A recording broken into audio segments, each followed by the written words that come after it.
Welcome to my channel. నేను ఈరోజు దోసకాయ పచ్చడి చేయబోతున్నాను. నేను వేపేసుకున్నాను. పచ్చిమిర్చి 4, మినపప్పు 1 స్పూను, కొత్తిమీర కొద్దిగా, జీలకర్ర 1 అర స్పూను. ఇవన్నీ బాగా వేపుకున్నాను.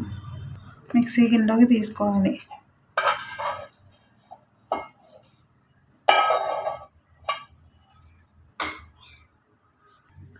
ఉప్పు తగినంత, చింతపండు కొద్దిగా నానబెట్టుకొని పక్కన పెట్టుకున్నాను. దీంట్లో దోసకాయ గింజలు,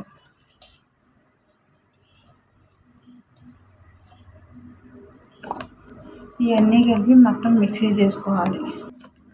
దోసకాయ ముక్కలు కోసినన్ని వేసుకొని కచ్చాపిచ్చా మిక్సీ చేసుకోవాలి.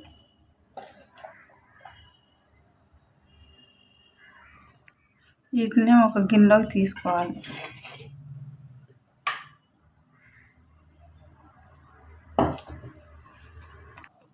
దోసకాయ పచ్చడి రెడీ అయిపోయింది.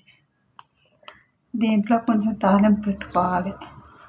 తాలింపుకి మినపప్పు, శనగపప్పు, జీలకర్ర, కరివేపాకు, ఎల్లుల్లిపాయ, 1 ఎండుమిర్చి ఇవన్నీ కలిపి తాలింపు పెట్టుకోవాలి.